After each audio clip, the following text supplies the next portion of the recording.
What's more important for artists and natural scientists? What can be explained or what cannot be explained? Okay, let's start with how scientists make knowledge.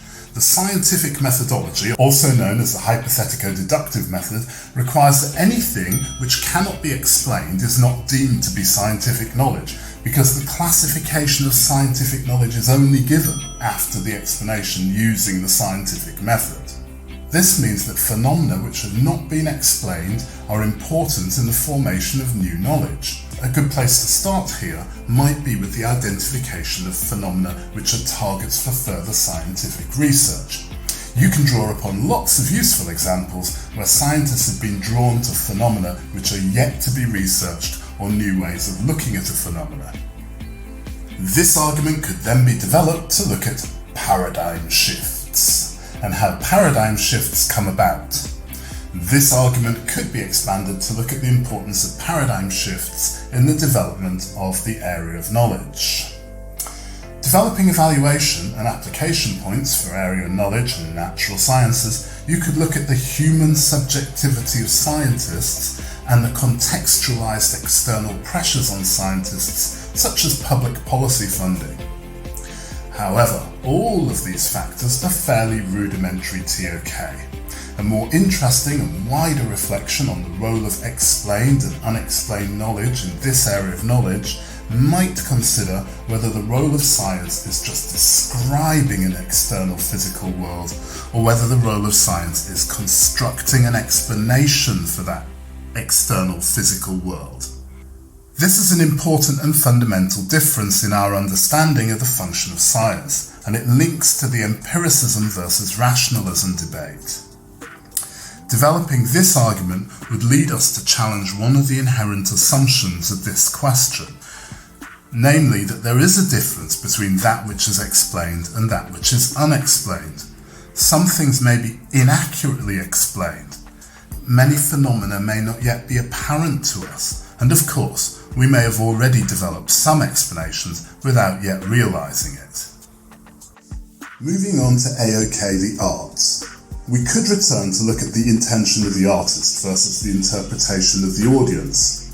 An argument could be developed that the intention of the artist is known, they can tell us what it is, versus the interpretation of the audience, which we could argue is unexplained, as it's unpredictable and subjective to the individual audience member.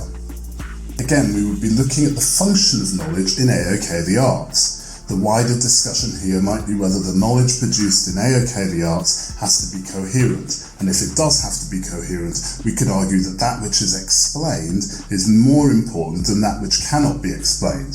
And if you were to argue that that which can be explained is more important, then you could also say that the interpretation and evaluation of knowledge are all the same explicable part of the production of knowledge in AOK the arts. However, again, these are all fairly rudimentary arguments in AOK the arts. A more analytical and insightful approach may echo the debate in natural sciences, namely, is the function of the arts to just describe phenomenon and describe the world, or is it to offer an explanation?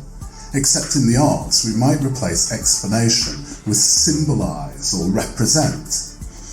This is the debate between representational art and symbolic or abstract artistic knowledge. This could be mapped onto a debate around an intrinsic versus extrinsic understandings of artistic knowledge.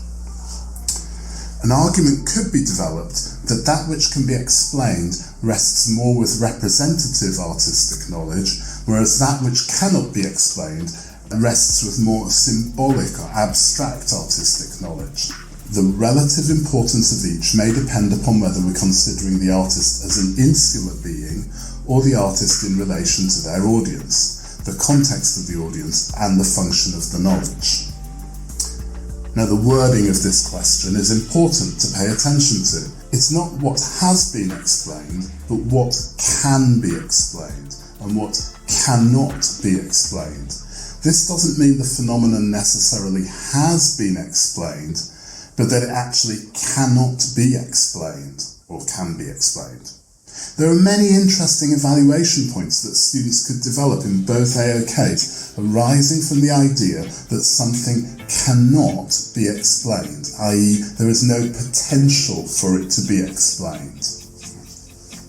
The question directs us to consider artists and natural scientists themselves.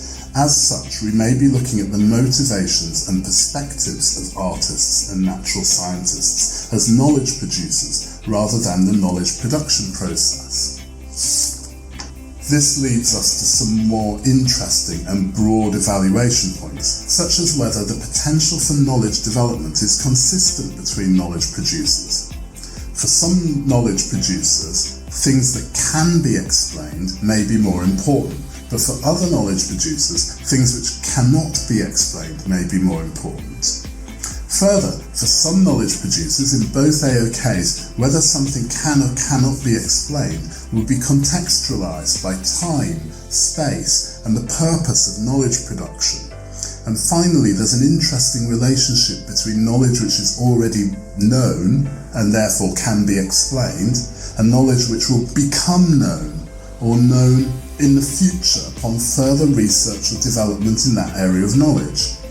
That last point alone could be the basis for a whole essay, but this video is easily long enough now. So if you want to know more about the points raised in this video, or you want more help with essay number 2, then head over to ToK Today at toktoday.com, where you can pick up our very detailed essay notes on essay number 2. Those notes are over 5,700 words long.